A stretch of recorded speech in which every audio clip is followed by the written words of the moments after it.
Okay, we'll continue again.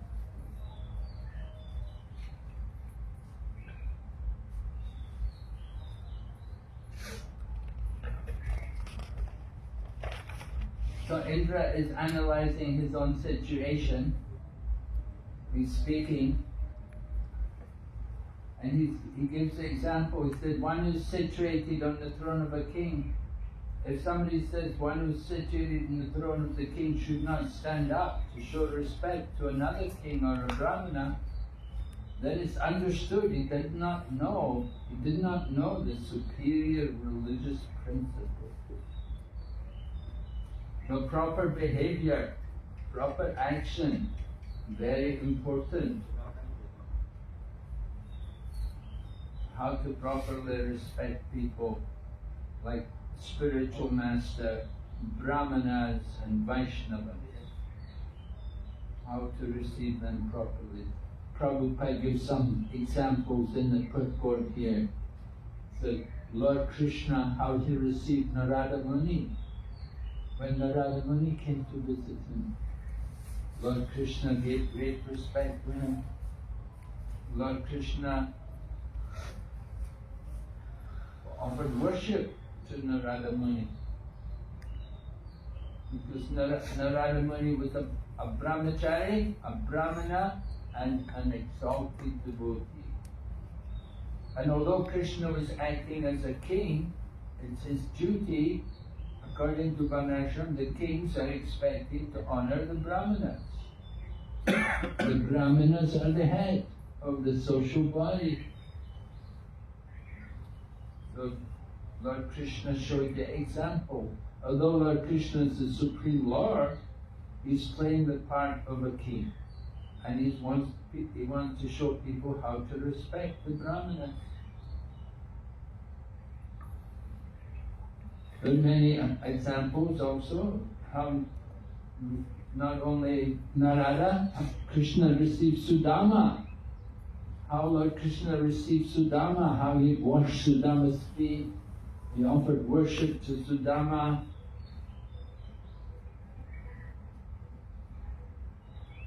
So that reception of the Brahmanas and the Vaishnavas, the spiritual teacher, that's a major part of the etiquette.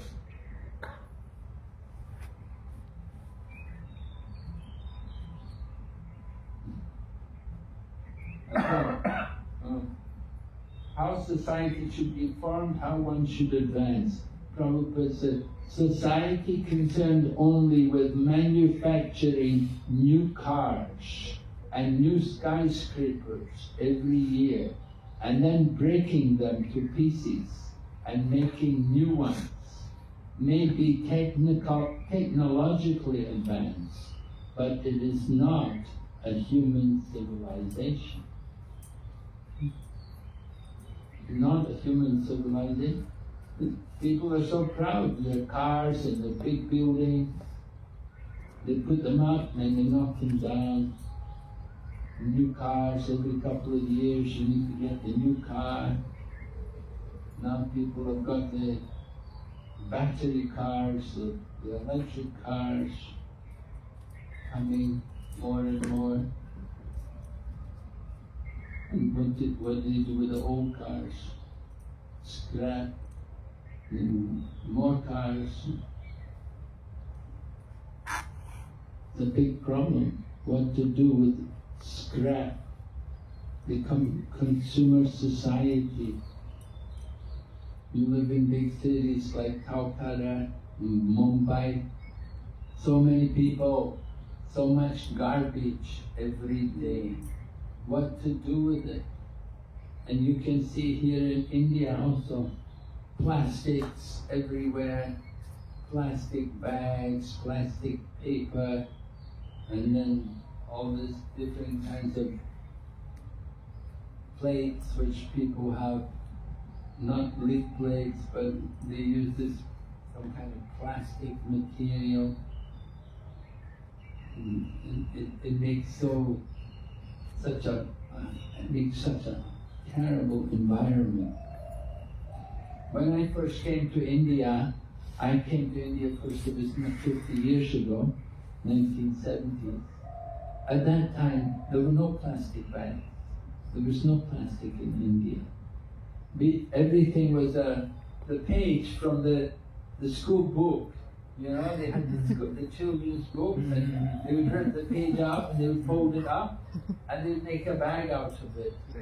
And everything was like that, right? Yeah. And there was no problem for the environment because paper is not a problem, but plastic, whoa, very big problem. Plastics, and that's why here in Mayapur, the shops they're not allowed to have plastic. But still, it's there. It comes in plastic bottles, milk water bottles, and things. Everywhere you see these things ruining the environment because they're not biodegradable. And so they just sit there. Just like you go on the train in India, when you go on the train, wherever you go, you look outside the train, you just see garbage everywhere.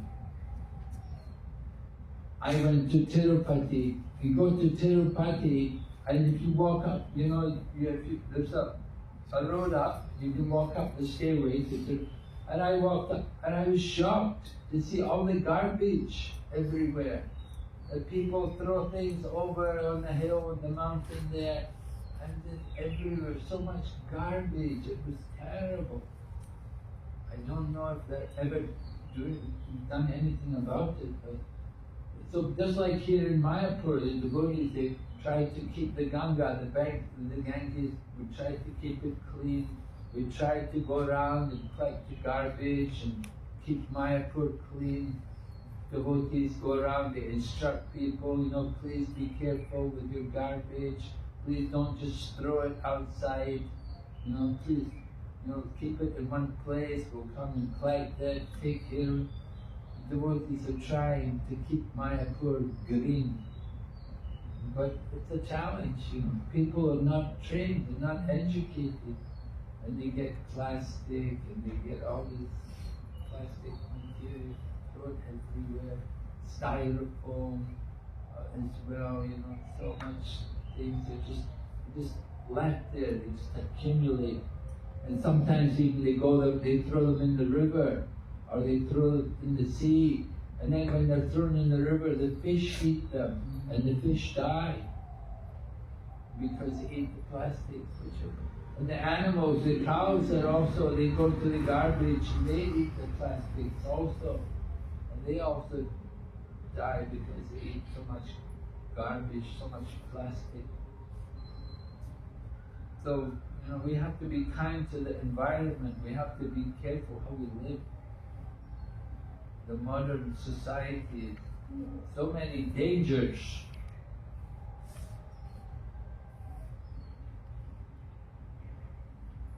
And here,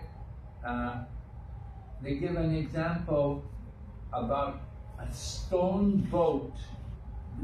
Did you ever go on a stone boat? No. You can't. If you go on a stone boat, you sink, right? You just go to the bottom of the sea. So the stone boat means you're not going to cross you're not going to get very far. But who's like a stone boat? People who are being misled, they're being misdirected. They're like people going on the stone boat. If you go on the stone boat, you'll never get anywhere. Just to the bottom of the sea. You end up like the Titanic, right? Go to the bottom of the sea. Stone boat cannot float. In the same way, people who are not properly guided, they will go to hell. And people who follow them will go with them. So this is material. Like Prabhupada gives the example, spiritual masters like the captain, right? And the boat, what's the boat? The body. Which body? The human body. Human body, yes. The human body is like a boat. And what's the breeze? Favorable instructions. The what? The favorable instructions. The Vedic knowledge, the instructions of the Vedic knowledge. Right? So you need a good captain. Who's the captain of the boat? Guru. Spiritual master. Spiritual master, right? So then, if you have a good boat, you have a good captain, you have a good ship, then you can cross the ocean. But if you get on a stone boat, then you've got problems. So people at modern societies like that, people are on a stone boat. They don't have a good situation.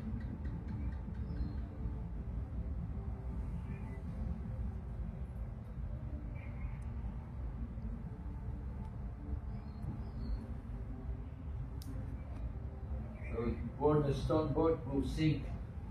So probably the American people, they're like that. They patronize the makers of stone boats. They follow these people who have all the wrong ideas, the wrong information, and they give them prominence. They don't hear from the proper sources. Prabhupada talks about the cheaters, sometimes unauthorized meditation, gymnastic ways of yoga, these kind of things.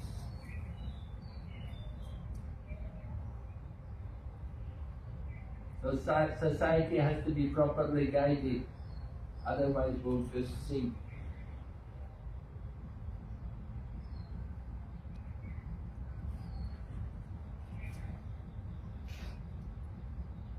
Okay, so Indra is being very humble. He's saying now what he's going to do. He realizes he did a great mistake. So what's his solution? He said, I will now bow my head at the feet of Brihaspati. He is in the mode of goodness, he's aware of knowledge, he's the best of Brahmins. I will touch his feet, offer my obeisances unto him, try to satisfy him. Will it work? Right? You've offended somebody. You're going to just go and touch their feet and try and satisfy them? It's the right thing to do. Huh? It is the right thing to do. Is it? You beg forgiveness. But you may not find that person. But that's the problem which Indra has. He's offending Brihaspati. You can't find him to touch his feet. You can't find him to apologize. And Brihaspati is not waiting around. Sometimes you get people who say, well, I can forgive you, but I'll not forget. You know, you come and you want to touch their feet and make a show. I'm sorry. Yeah, you offended me. I'm not going to just forget it. You know, you were so nasty. You said so many, you did so many bad things. Why I should just forget about it? Look, we have to be careful. So we shouldn't be hypocritical. That's some people. A hypocrite. You say one thing, you do another. And we shouldn't be unfaithful. Okay? Then, Maharaj, yeah? I am forgiving you, but I am not forgetting. But once he forgives, and whose problem next reaction, he is not able to forget it. That forgetful, he will not forget it, but he forgives. Once he is forgiven means he is, will be having lesser reactions that other person who have offended him. But for him, more problem, since he is not forgetting that offense done to him.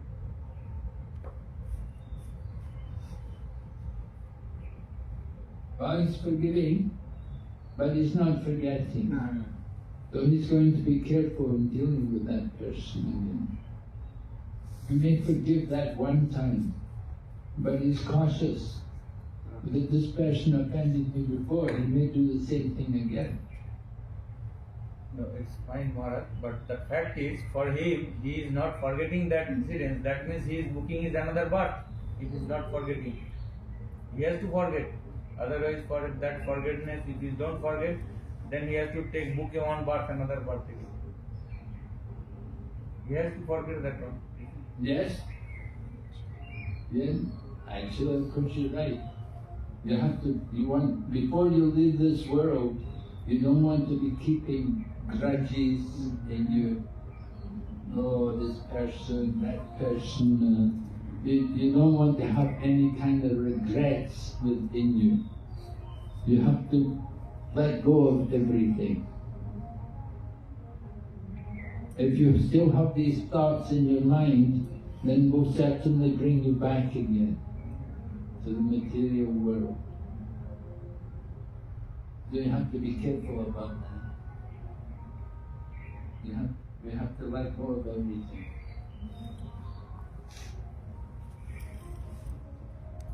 So Indra was feeling repentant, but Brihaspati had himself invisible. Brihaspati is more powerful than Indra, so he disappeared. And Indra and the other demigods are searching, they cannot find him.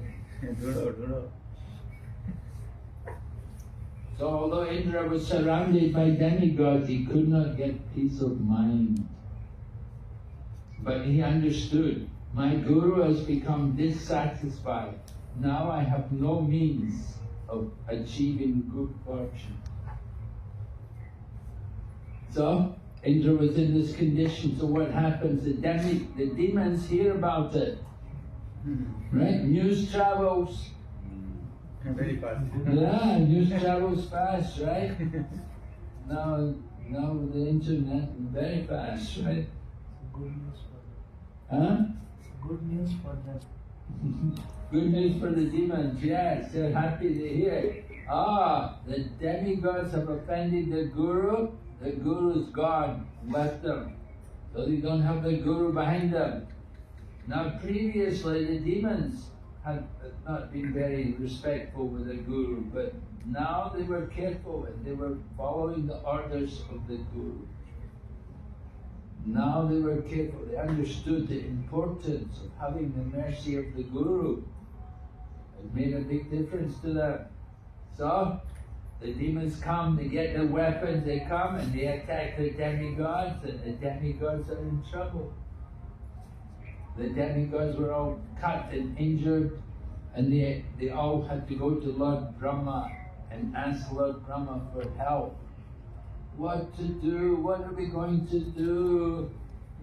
They go to Lord Brahma. Lord Brahma saw the demigods coming, and he saw they're all injured, arrows of the demon. And he showed mercy to them, but at the same time, he spoke to them very seriously. That he told them the cause of their problem. Because of madness resulting from your material opulence, you failed to receive Brihaspati properly. So this is very astonishing. You have acted impudently towards him. The demigods, they should know better.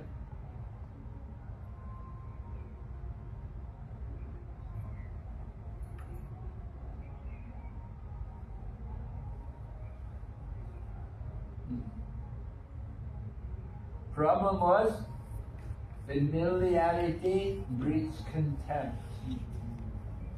Right? Because Brihaspati was coming every day, so they were seeing him every day, so they were no longer having the same respect which they should have. So we say in dealing with the spiritual teacher, like that, the senior Vaishnavas and we say, don't get too close. don't get too far away. Right? You get too close, then you'll think, oh, just an ordinary person, just like me. He breathes, he walks, he talks. Well, there's no difference. We'll think that it's an ordinary person. Or if we get too far away, then we don't pay attention, we don't hear the instructions and the teaching. So it's very important not to get too familiar with, at the same time to show the proper respect to the Guru, to our spiritual Guru. So, said Prabhupada writes, all the demigods headed by Indra became offenders at the lotus feet of Brihaspati. And Lord Brahma, being aware of this, condemned their neglect. And then Prabhupada quotes a song we sing every day, Chatsu Dharma Diloye Jami Jami Prabhu se. Meaning, Chatsu Dharma Diloye Jami Jami Prabhu se. The one who has opened my eyes. He opens my darkened eye. I'm his servant. Yeah. And he fills my heart with transcendence. He is my Lord, birth after birth. Right? Chatsudan Deloye. He opens my darkened eye. The Guru gives insight to the disciple. Guru should be considered master, life after life. But the demigods, puffed up by their material possessions, were disrespectful.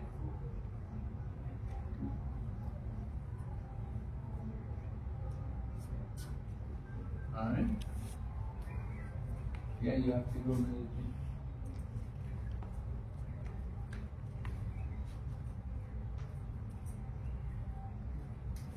So Brahma is continuing.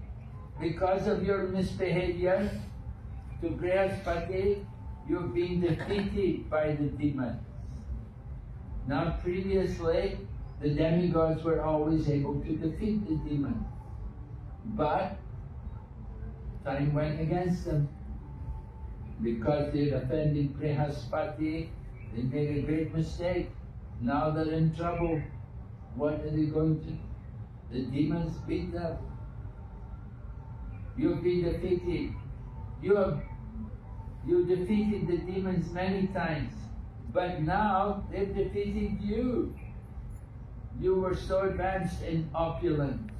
How did you get defeated by them?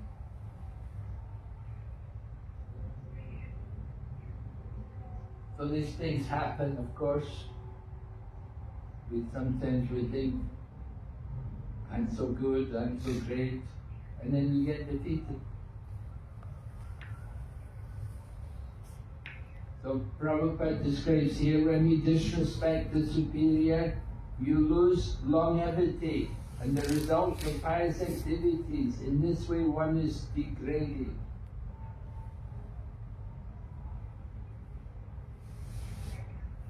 Can you think of some people who disrespected a superior person and suffered like that? Draupadi was insulted, disrespected, and they all have lost their lives. Yeah. And some others? Who was it who insulted Haridas Thakur?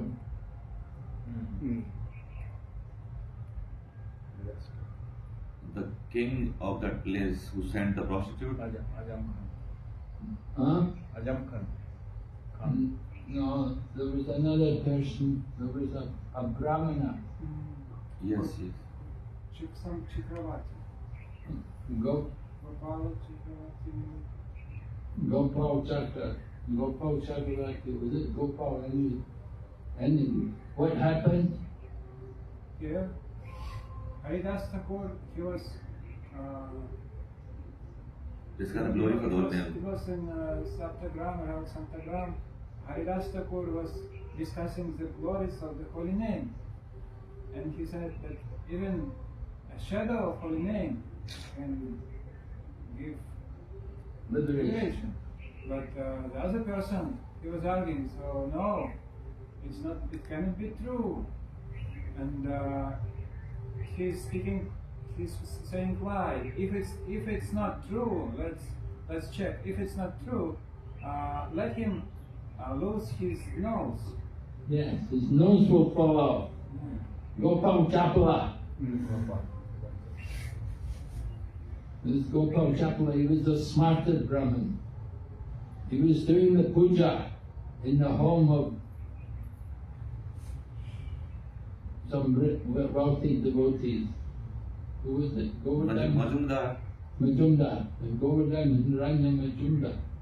He was doing the puja, and Haridas Thakur came to the home, and they were honoring Haridas as a great devotee. And Gopal Chapala didn't like it, because he was a smarter Brahmin. And here's this Haridas coming, he's born in a Mohammedan family, and they're honoring him. And then Haridas was explaining that just by a shadow of the holy name you can get liberation. And Gopal Chapala got very upset. He said, how is it possible you can get liberation so easily? Because for these people, liberation is the goal. They think very difficult to get liberation.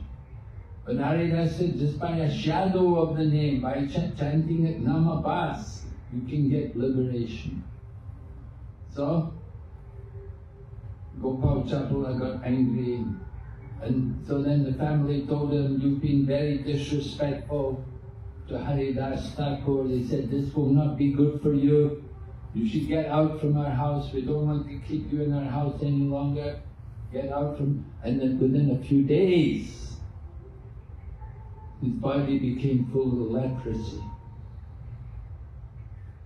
His body was eaten by worms. And then there was another case, Amoga. Who was Amoga? Son-in-law of, not father-in-law, son-in-law, son-in-law. Son-in-law Bhattacharya. So, Son-in-law Bhattacharya.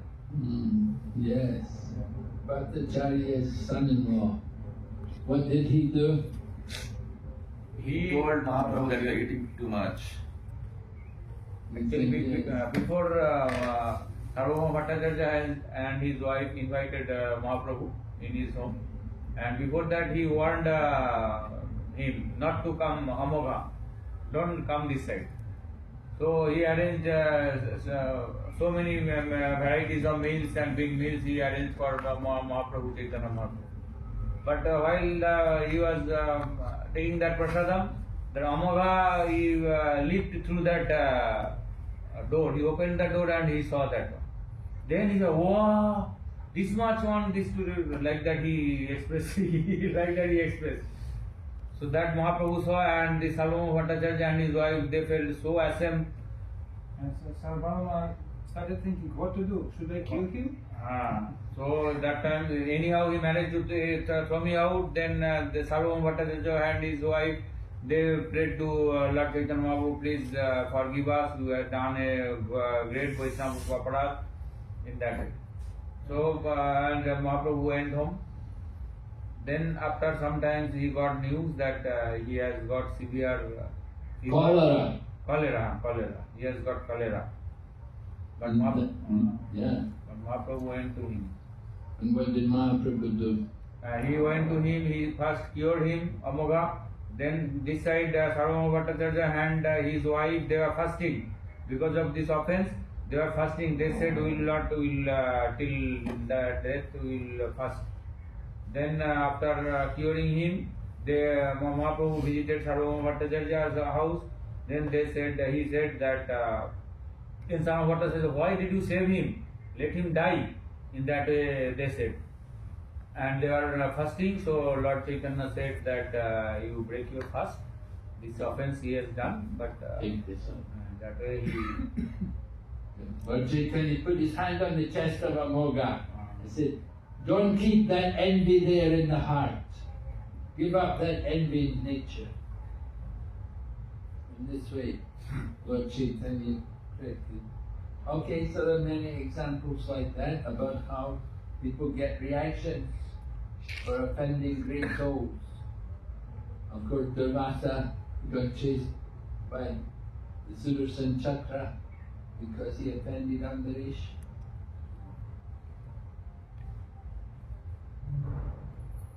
The Lord Brahma tells Indra,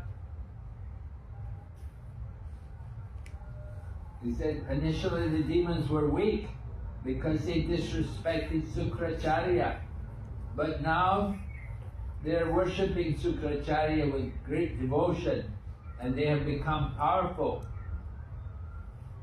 They've increased their strength so much, now they are even able to easily seize my abode from me. So they're able to take even Lord Brahma's position.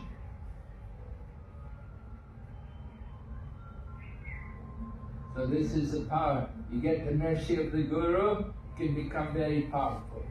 And you displease the Guru, you can lose everything. You don't use it carefully, you can lose everything. So following the order of the spiritual master, very important. You have to make the order of the spiritual master your life and soul. Did you hear that before? Yes. Who said that? Vishwanath Thakur. Huh? Vishwanath Thakur on the commentary on Bhagavad Gita 2.45.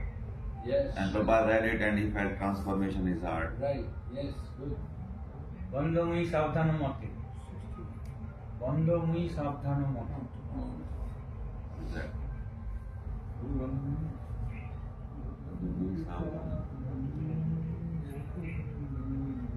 So here a very important instruction in this verse here, this is text 24, about having faith in the mercy of the Brahmanas, the cows, and Lord Krishna. And who always worship these three. They're always strong in their position. Right? So you have to have faith and you should worship the Brahmanas, the cows, and Lord Krishna. Then your position will be very strong. So how are you doing? Are you worshipping the Brahmanas and the cows and Lord Krishna? Lord Krishna we are worshipping. Cows also, but Brahmanas it is very rare to find the Brahmanas other than Vaishnavas. We devotees we see the Brahmanas, but outside we don't see Brahmanas. You don't, outside you don't see Brahmanas? Means there's Martha Brahmanas. They are Well, not. What about devotee Brahmanas? Devotees Brahmanas, what we see? That respects specifically Brahmanas. For Brahmanas separately don't come, but as a devotee, Vaishnava, he is Vaishnava, so that respects them automatically than Brahmanas. Because if his Brahmanas are not inside, we do not come, but senior people, they are Brahmanas. So accordingly it comes. What about the cows? Now cows, we have the views of cows have changed now after coming to devotional service. Earlier the cows, the way we used to think, now for me I am telling, I think other way, that she is respectable and she is very, cows, she is our mother. In that way we think now, I think. In that way. So, On Kapashtami every year in Mayapur, Kapashtami. a lot of devotees come all over West Bengal to celebrate Kapashtami in Mayapur. Oh, yeah? Almost like in Gaura Purnima this year. It was impossible to enter the temple hall during Bhagavatam class. Oh. And they came to worship the cows. Hmm? It was Gopashtami, I think. They came for that. Okay. And that's a big festival there. Yeah, big, Huh? yeah, big festival. What is the way to worship cows, Maharaj? Huh? What is the way to worship cows, Maharaj? Well, Prabhupada said it, be kind to cows and brahmanas. Kind to cows, do service for the cows. Clean the cows, you can wash them, clean them, and then you can feed them nice grass, give them nice water. You can also decorate them, put some necklaces around them, You know, you could read in the times of Lord Krishna how they decorated the cows. They put silk cloth around them, and they put some necklaces on them, and put gold on their hoofs, and different things like this. 80,000 rupees. 10 grams. So you're cleaning them, taking care for their barn, clean their place. Actually, Maharaj, individually taking care of cows, it may not be possible, but there are organizations, there are centers, they are taking much care of the cows, the street cows and all. There are good organizations, they are taking care, so we can help them in that way also. We can. But financial help. Financial help. Yeah. Some ways we can do something for the cows. It's very good, very purifying. The Prabhupada quotes, Go Brahmanya Hitayacha. Lord Krishna is always kind to the cows and the Brahmana. So we should take care of them. But Prabhupada said all over the world, the governments have no respect for the cows or the Brahmanas in Govinda. And that's why there's problems in the world.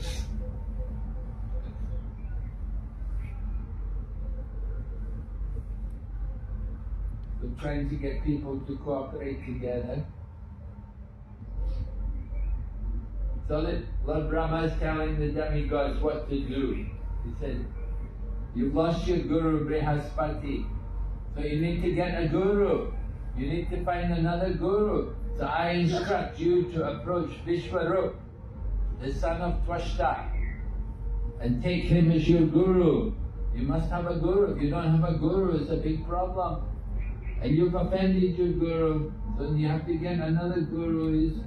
And this guru, this Vishwarup, is pure, he's a powerful Brahmana doing austerity and penance, and he can fulfill your desires. But, condition, you have to tolerate his being inclined to side with the demons. So, Lord Brahma put a condition on this to Indra, that you can get this person, he can be your guru, he's powerful, but you have to tolerate that he has some sympathy for the demons. Why? Because he belongs to that demon. Because his Mother is from Daitya. Mother is from? Demons. Yes, she's born in the family of the demons, right? Where are all the demons coming from? Huh? Diti, yes, right, Diti.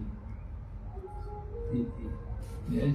Maharaj, here, like the way Brahma is telling, we don't do that in ISKCON. We don't change our guru unless he is fallen. We keep the guru and we still respect, serve him. Even if he is angry with us, we in the heart we don't look for another guru. But here Brahma is advising him to find another guru rather than telling him some solution to please your previous guru. Well, there are different kinds of gurus. This point is brought out in this chapter. They said there are different kinds of gurus for different purposes. You see, we have a guru, our purpose of our guru is different from how the demigods needed a guru. You see, the demigods, they need the guru to help them win the battle against the demons, to get their kingdom back. We are not worshipping guru like that. Our guru is for devotion, for pure devotion, to get us free of birth and death. So it's a different kind of guru. Just like Dronacharya's guru is teaching military arts, he was teaching how to fight. You know, he was not teaching spiritual knowledge, he was teaching something just how to fight, how to use weapons, how to fire the bow. All the different kinds of gurus.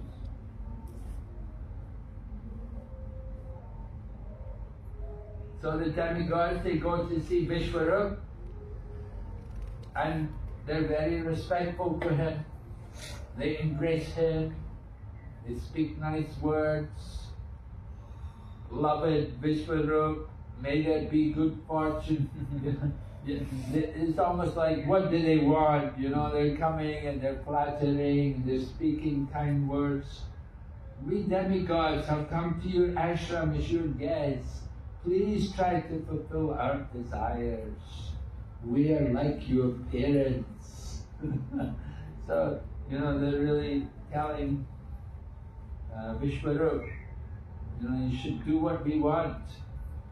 And they tell him the duty of a son to serve his parents. What to speak of a son who is a brahmachari?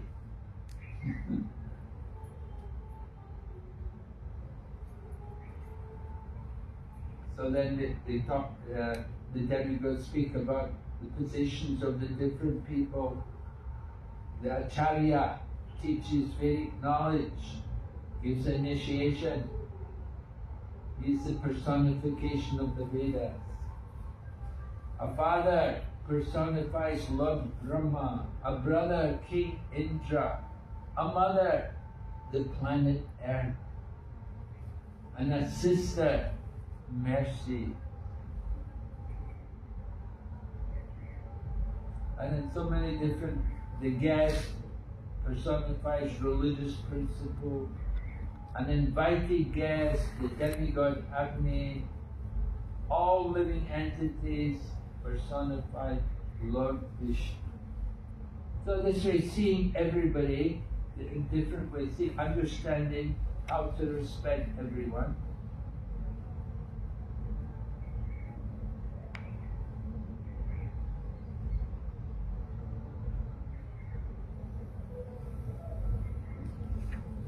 So the demigods admit to Vishwarup, they tell him, we have been defeated by our enemies.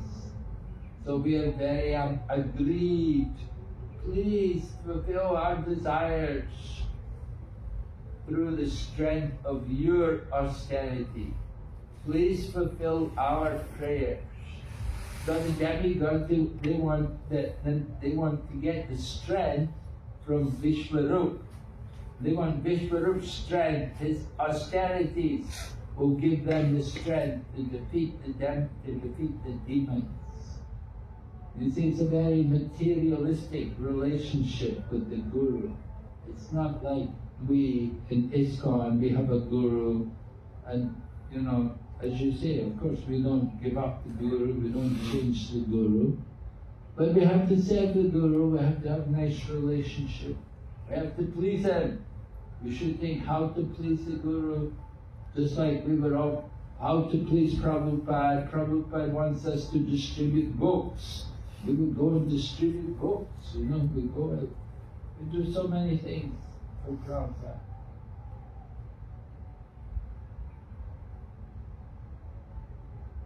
So the demigods, they tell this Vishwarup that you are the spiritual master of all orders of life. You are a perfect Brahmana. We accept you as our Guru, so that the power of your austerities we may defeat the enemies. We may defeat the demons. See, they want the power of the austerities of Vishwarup. They want his austerity. He did the austerity. They want to enjoy it.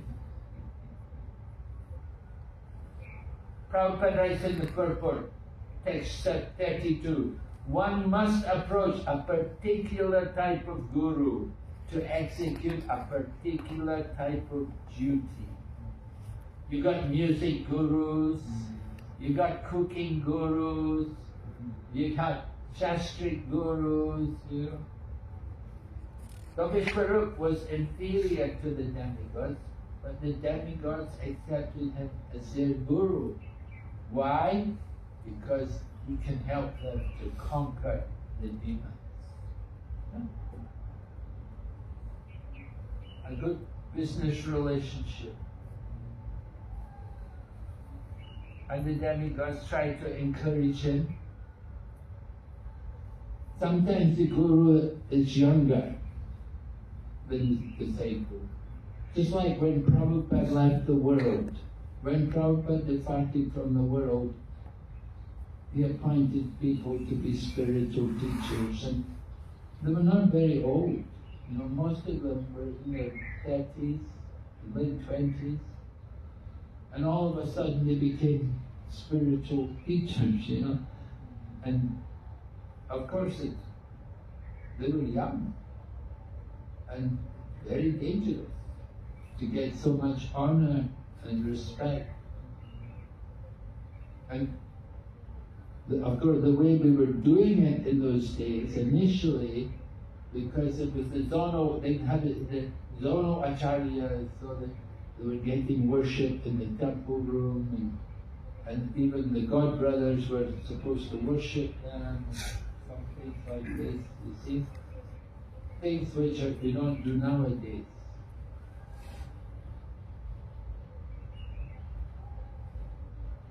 So they tell Vishwarup anyway, say, even though you're younger than us, we can offer respectful obeisances to a younger person because you're more advanced in chanting mantras.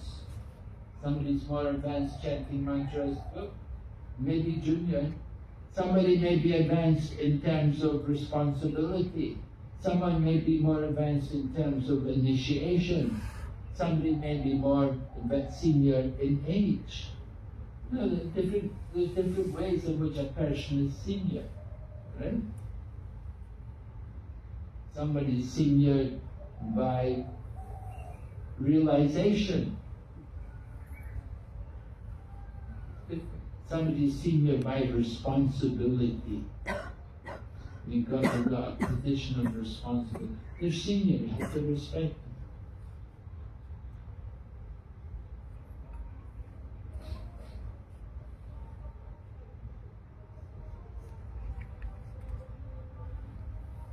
And if you're senior in knowledge, then you get seniority. So Vishwarup was junior to the demigods. But the demigods wanted him to be their priest. So he would have to accept the demigods bowing to him. And the demigods told him it's okay because you're advanced in Vedic knowledge. So Prabhupada quotes Chanakya Pandit, you should accept education from a member even if they're in the lower social order. A person in the lower family, he may be even Sudra, he can be a teacher if he has knowledge, right? What did Lord Chaitanya say to Ramananda Rai? Ramananda Rai said, you know, I'm born in a low-class family, you're a sannyasi and a brahmana, I'm in a kayasta family and I'm a householder. How can I be answering all your questions? You're asking questions to me. How can I be answering all your questions? I should be asking you questions. What did Lord Chaitanya say? Yes, right. It doesn't matter what position you're born in by birth, that's not important. What's important is Krishna Tattva. You know the science of Krishna. One who knows the science of Krishna, then you can become the spiritual master. That's the point, right? Anyone who knows the science of Krishna can become the Guru. Say Guru Hai. Very important point about our Krishna conscious philosophy.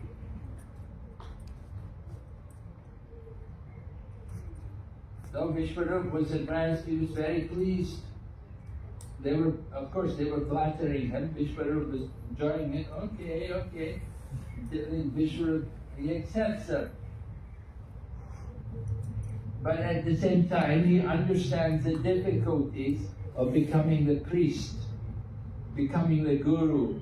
What's the problem? What's the difficulties?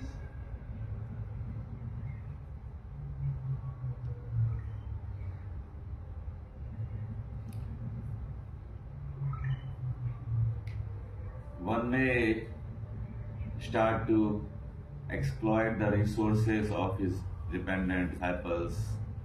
They may get this mentality. They are so much opulent, I should get some money from them. Well, that's a wrong idea about being the guru. If you're thinking you'll get money, you'll enjoy the facilities of the disciples, that's definitely not good. But there are other reasons why the guru doesn't want to accept the disciples. They take on The karma. karmas. Yeah, he has to accept their karma, and they can take away your power. It says here, it causes the loss of Brahminical power. So if you accept unqualified people as disciples, they can take away your power, your spiritual power. Maharaj, how do you explain that? Because my understanding is that when you have spiritual life, it's never diminished. Like your spiritual bank balance is never diminished; it always remains with you. So how does that work practically? That they diminish your Brahminical power? Well, this kind of guru-discipleship relationship, which is being described here between Brihaspati between Vishwarup and the demigod, is different from our own guru-disciple relationship. You see, our spiritual relationship, the relationship between the guru and disciple is based on pure devotion. That we come to the spiritual master to get devotion and to practice devotional service. But here, the demigods are approaching Vishwarup, and they want his power to defeat the demons for some material purpose, you see. We don't approach the guru, we should not anyway approach the spiritual teacher for material purposes, but for spiritual benefit, to get spiritual benefit.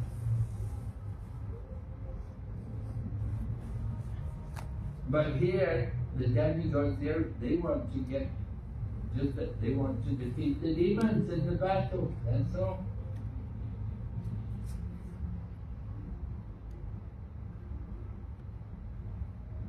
And he says, I am your disciple and must take many lessons from you.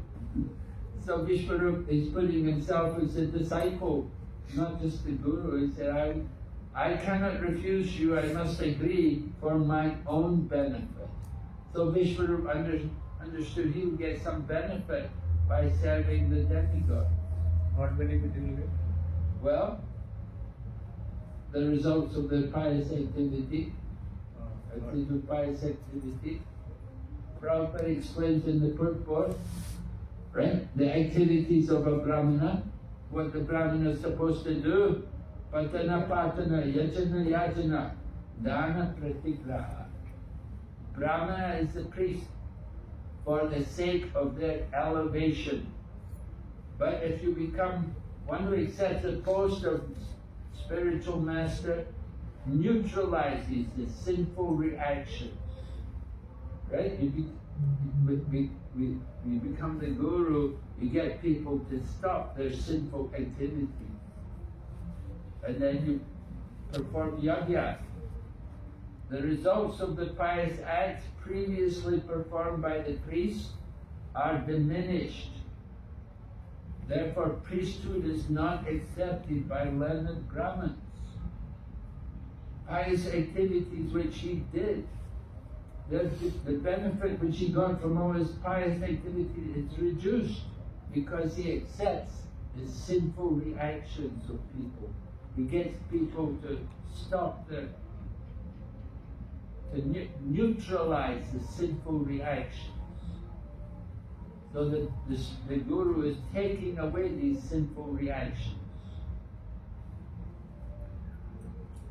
Maharaj, I have a quick question on this. So, within ISKCON, when we do ceremonies like wedding ceremonies and things like that, like the priests within our movement, then do they also, how do they fit into this category? They said priesthood is not accepted by learned Brahmanas. So how do we overcome that, or what's the mood of that we've got in ISKCON? These Gurukula coolies are learning all these Brahminical things to do. We've got the samskaras and...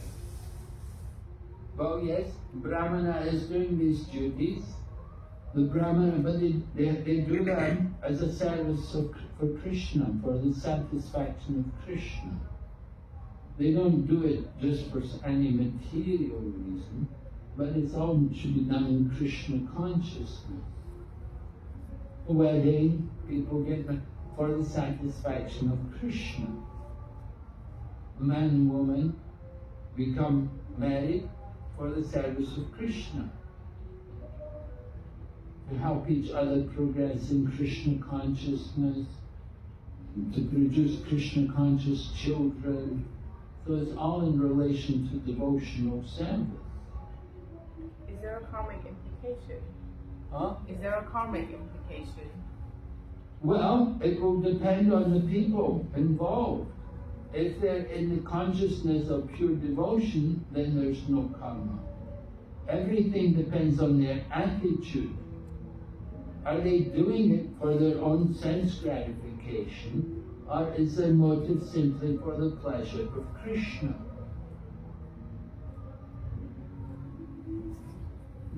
So if their motive is pure, then there's no karma. You're doing it for Krishna. It's not a karmic affair. But if you're thinking for your own sense gratification, then there will be karma. Is that even if the hosts are non-devotees? Is that still the case? Yeah, if the people are non-devotees, then of course their motives will not be very pure. We have to instruct them about pure motive. And you have to, this is one of the things which you have to deal with as a Brahmana. Sometimes you have to do these duties, and you have to perform these duties for people whose motives are not very pure. So you have to protect yourself. Just like a doctor, he's treating people, and he can also get disease, because he has to meet many people who've got diseases. He can also be infected himself. He has to protect himself that he doesn't get sick. He has to be very careful how he deals, that he does not get sick. So,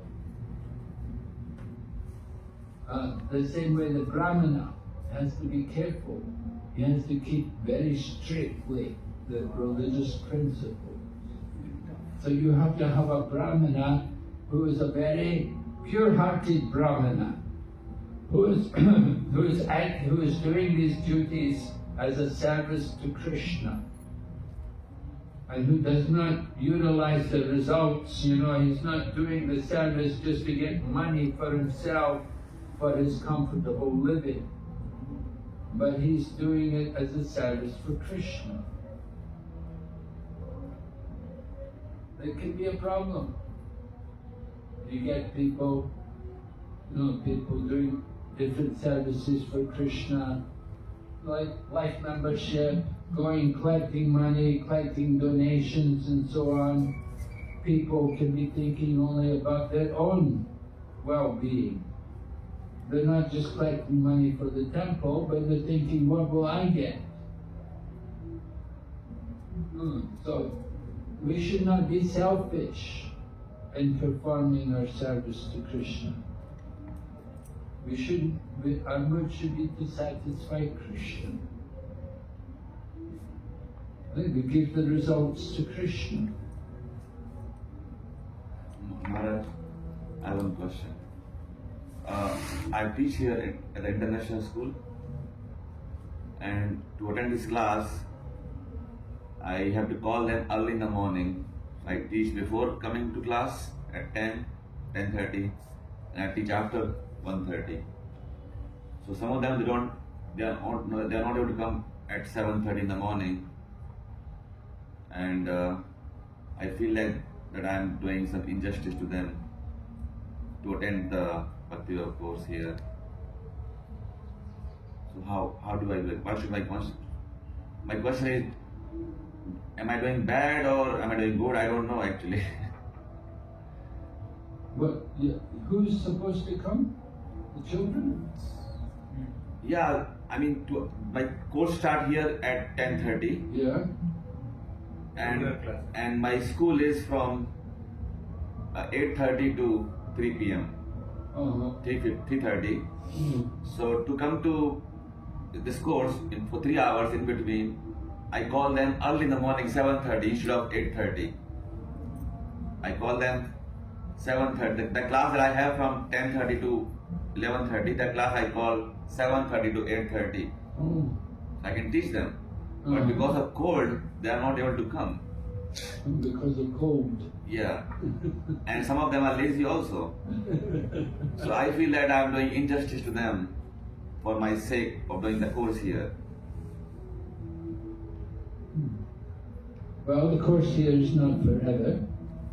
Yes. It's a limited time. So you do the course and finish it, and then you can get on with your teaching. Sometimes you have to take a break from teaching so that you can, for your own personal self-improvement, sometimes you have to do these things. But anyway, the teaching will always be there. Okay, thank you, Mother.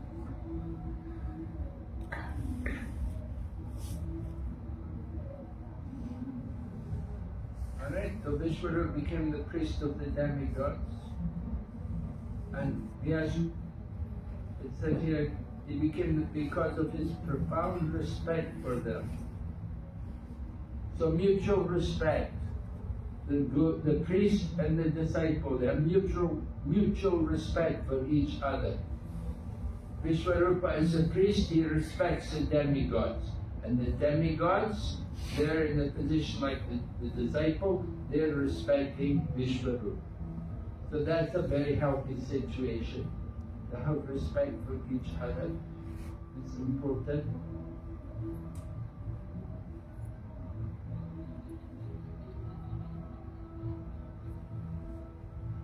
So now we talk about the pure Brahmana.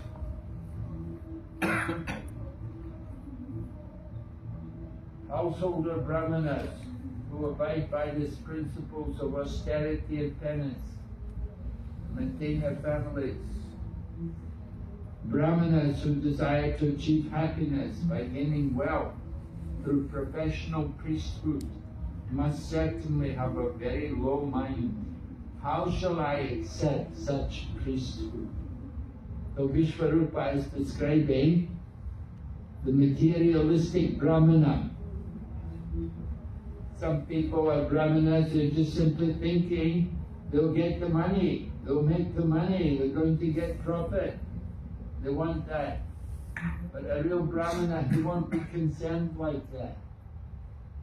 The real Brahmana is, and Vishwarupa spoke about some Brahmanas, they'll pick up grains in the field, right? They'll pick up grains in the field, they'll live like that, whatever they can collect in the marketplace from the ground.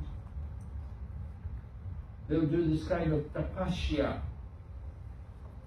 Other Brahmanas, they just want to take the money, easy money. That's not good, and that's not what you want. First class Brahmana does not want any rewards from his disciples. He won't take anything from his disciples. Even they come, they give money, he won't like to take it. If he takes it, like he'll take it, he'll give it to other people who need it. Just like Jagannath Das Babaji, people would come to him and bring him some offerings and things. He would take it and then he'd give it away to somebody else.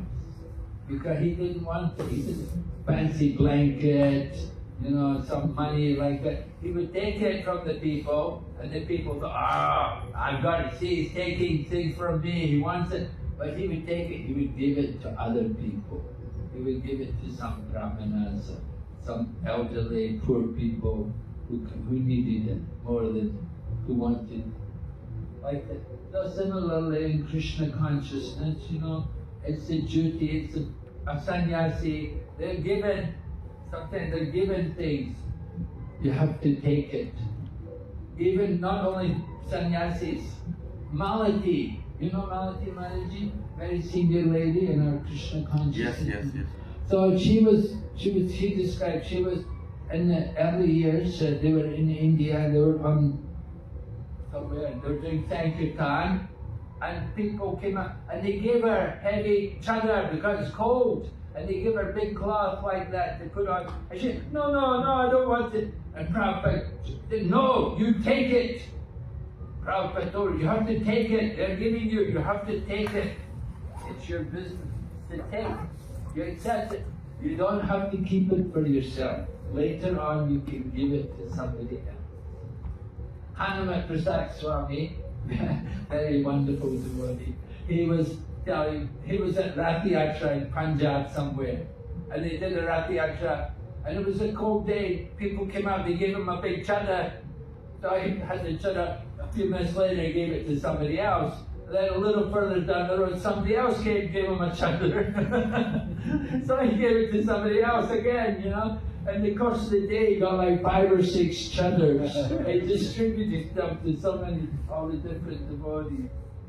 So like that, You take things, but it doesn't mean we need it, doesn't mean we want it. We don't want it. We try to give it out, give it for other people.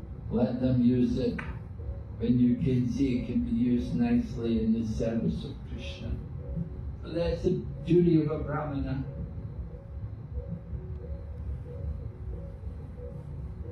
So Vishwarup is saying, a real priest will never demand anything from the disciples to live in opulence.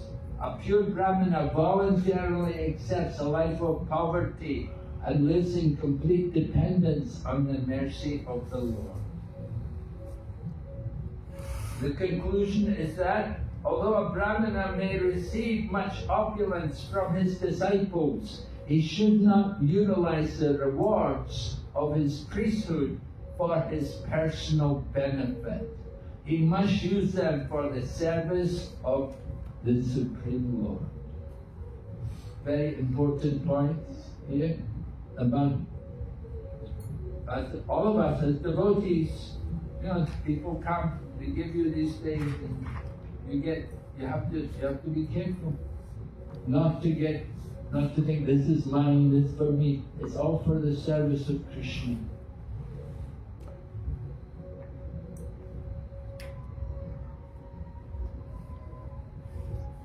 So Vishwarup said, you're my seniors, I accept priesthood, I cannot refuse your request, I will do as you want. So after making this promise to the demigods, Vishwarup did the priestly activities. He did the yajna with great enthusiasm and attention. Prabhupada talks about samadhi. No, you have to concentrate. When we do our service, when we do our chanting, we have to do it with concentration, with enthusiasm, with attention. Prabhupada said, a priest's first duty is to see that his disciples benefit spiritually and materially by all means.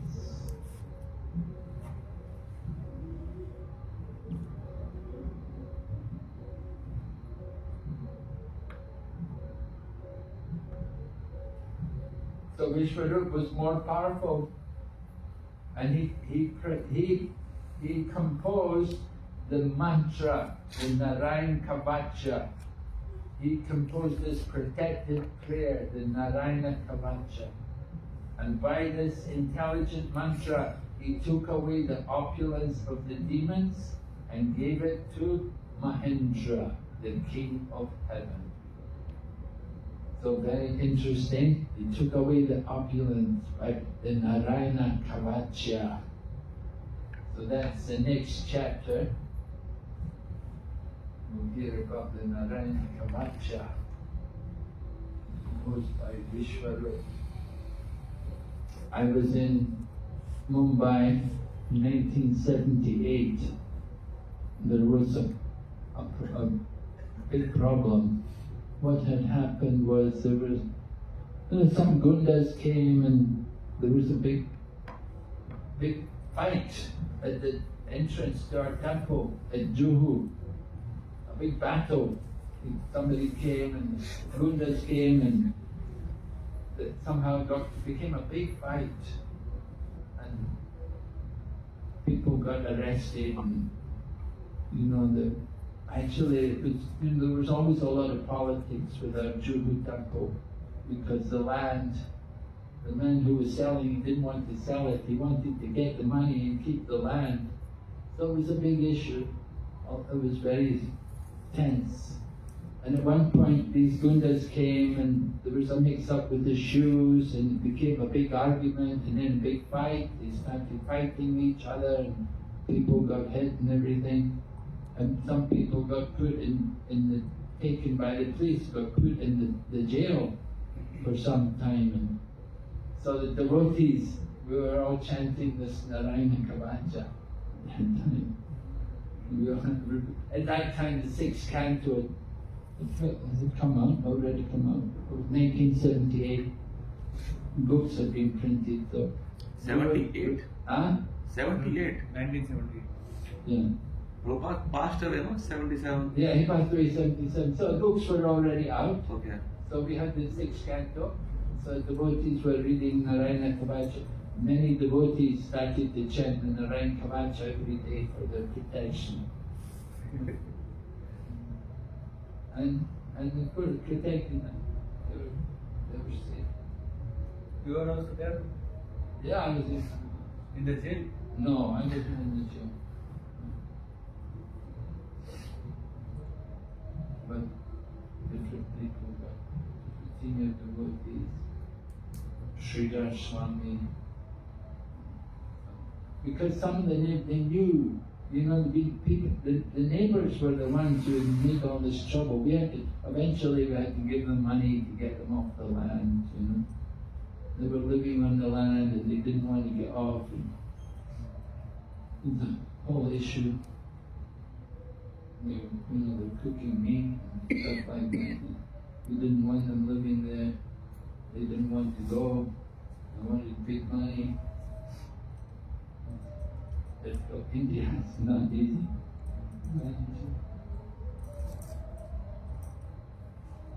Alright, so Vishwarup,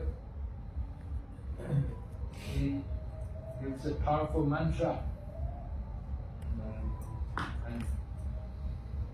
And the result was that mantra protected the demigods from the demons. And the demigods were able to get back the heavenly planet. So we're going to hear tomorrow. No class, huh?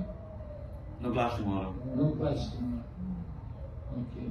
Tomorrow is a fasting till noon. I wondered how we're going to do it. Fasting till noon, and day after tomorrow 10:30 morning. Yeah. 10:30 morning class. Wednesday. And I think Friday and Saturday 2 classes or something. We'll see. We'll see how it goes.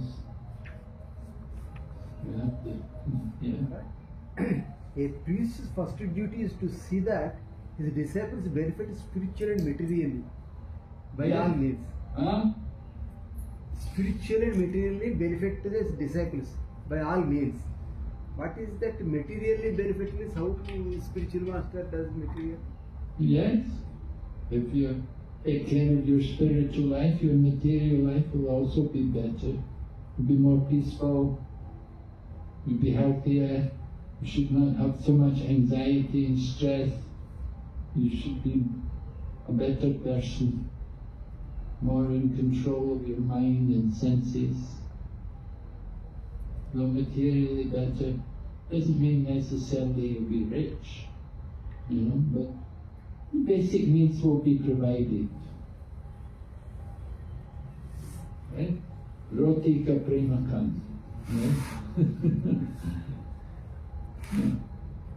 Basic needs Krishna provides. The spiritual master takes care of the needs of the disciples, spiritually and materially. Sometimes they have to get married, some young men, they need to get married. They can arrange for the suitable girl for the young man, like that. Sometimes people have to get a job, and they have to be told, you should do this, take a job, or sometimes tell them you should do business, or do business. Sometimes tell people better you go home and be with your family, work in the business. If your family have a good business, better you could be at home and work with them. Different things for different people. Spiritual master will know how to properly engage the disciple according to the need. Okay? Alright? Any other questions? Maharaj, this week we don't have, we have class every day, one class only. Next week we have more classes. Next week? 2 days we have. Yeah, next week. Next week we have 3 days, 5 classes. 3 days, 5 classes. Yeah. Next week. Yes. Only 3 days of classes, is it? Yeah, so one day we have morning, evening, other day also we have morning, evening. So 4 classes and one day we have 1 class, like that. Next week. Next week. Next week, not this week. Is that what's on the board here?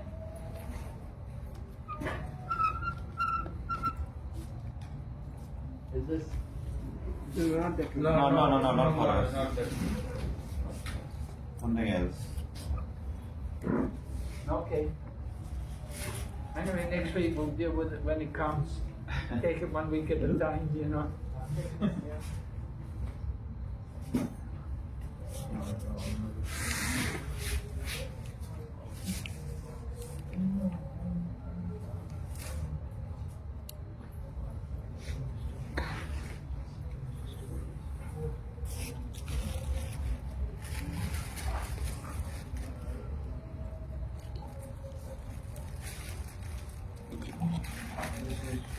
Big one. Big two, big two.